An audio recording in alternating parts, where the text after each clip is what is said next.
En la actualidad, a nivel mundial, las causas de morbilidad y mortalidad son la resistencia a los antibióticos, las enfermedades degenerativas, el estrés, los medicamentos, el cáncer y la diabetes.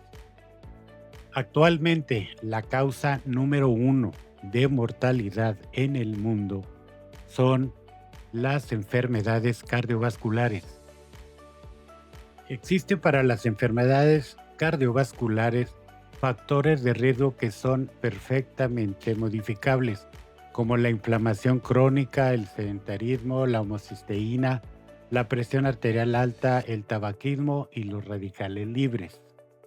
Otros factores de riesgo son la diabetes, los colesteroles, la resistencia a la insulina, el sobrepeso y el aumento del perímetro abdominal. Factores de riesgo que son desencadenantes de enfermedades cardiovasculares pueden producir alteración de la capa interna de las arterias, produciendo lo que se conoce como disfunción endotelial. Esto lleva a un endurecimiento de las arterias. Este endurecimiento se conoce como arteriosclerosis. La arteriosclerosis ataca directamente las arterias coronarias, la aorta abdominal, las carótidas, que son las arterias que llevan el flujo sanguíneo hacia el cerebro. Las arterias popliteas, las mesentéricas en el abdomen, las arterias renales y el polígono de Willis, que son las arterias que entran directamente al cerebro, se ven afectadas por la arteriosclerosis.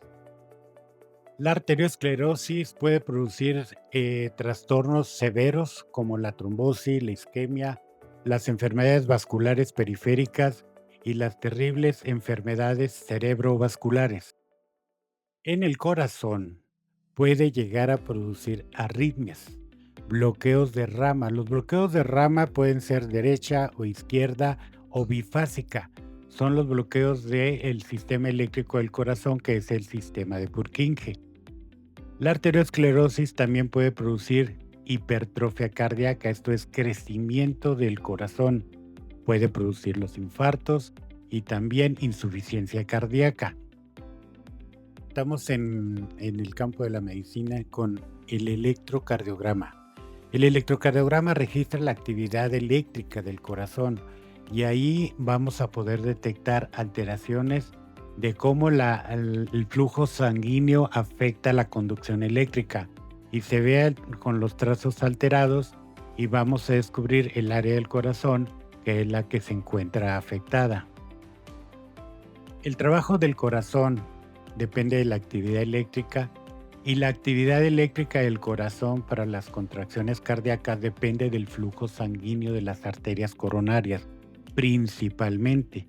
Si nosotros encontramos la manera de mejorar el flujo sanguíneo de las arterias coronarias, evidentemente vamos a mejorar el trabajo del corazón. Afortunadamente, en la actualidad contamos con un tratamiento de rehabilitación cardiovascular, que es una manera integral de tratar al paciente sin efectos secundarios. La rehabilitación cardiovascular la estamos llevando a cabo con medicina homeopática y medicina ortomolecular sin efectos secundarios, con unos resultados realmente extraordinarios. En este tipo de tratamiento de rehabilitación cardiovascular vamos a encontrar cambios muy evidentes, que son la mejoría del trazo eléctrico del corazón. Vamos a mejorar la circulación de los miembros inferiores, y esto lo vemos principalmente en los diabéticos, donde inclusive se puede llegar a evitar la amputación por una diabetes mal controlada, mal tratada. Vamos a revisar unos ejemplos de diferentes pacientes con alteraciones cardíacas. Son los electrocardiogramas para verificar el antes y después del tratamiento. Cada paciente responde de una manera diferente. Todos al final logran rehabilitar su corazón. Depende de la disciplina que tenga cada paciente, de cómo se trate, el ejercicio, la dieta, etcétera. En este caso, si nosotros analizamos las líneas horizontales rojas del antes y después, vamos a ver los cambios significativos en las líneas donde cómo se ve la mejoría clara y franca. Si nosotros revisamos la línea horizontal y las líneas inclinadas rojas, vamos a ver cómo se produce el aumento de la onda T. Es la onda T que tiene que ver con la repolarización ventricular y cómo se mejora el funcionamiento cardíaco. En este ejemplo podemos ver ondas y trazos del QRS del electrocardiograma pequeño en el antes y cómo al finalizar el tratamiento, cómo estos voltajes aumentan, bien aumentando el tamaño de los trazos eléctricos.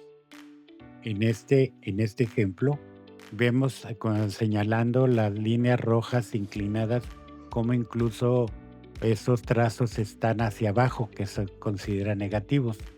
Cuando están negativos significa que hay isquemia a nivel ventricular. En el segundo trazo, en el después, vamos viendo cómo se mejoró la onda T, significando que mejora el flujo sanguíneo a nivel de los ventrículos. Aquí podemos visualizar trazos pequeños y cómo aumenta su voltaje, su tamaño después del tratamiento, dándole una capacidad más efectiva al corazón en su funcionamiento. Este ejemplo nos sirve para verificar cómo un bloqueo de rama puede ser reversible, puede ser curable con este tipo de tratamiento con medicina homeopática y medicina ortomolecular. En los círculos pueden ver los trazos irregulares antes del tratamiento y en el después podemos verificar y comprobar cómo el bloqueo de rama fue eliminado, fue curado. Otro ejemplo, como el anterior, de bloqueo de rama. En los círculos podemos ver precisamente el bloqueo de rama, cómo las ondas de manera irregular estaban antes del tratamiento. Y posteriormente, al finalizar el tratamiento, podemos ver cómo se mejora el trazo, cómo llega a su normalidad. Otro caso de bloqueo de rama curado. En definitiva, sí podemos concluir que este tratamiento funciona en la rehabilitación del corazón con medicina homeopática, con medicina ortomolecular y medicina biológica sin efectos secundarios, recordando que cada paciente responde de una manera diferente, en diferente tiempo de tratamiento, pero al fin y al cabo lo que ya se rehabilita queda totalmente sanado. Hemos revisado pacientes después de 5 años, de 7 años, hemos vuelto a tomar electrocardiogramas y vemos que permanecen sanos. Debemos de recordar que lo hecho en México está súper.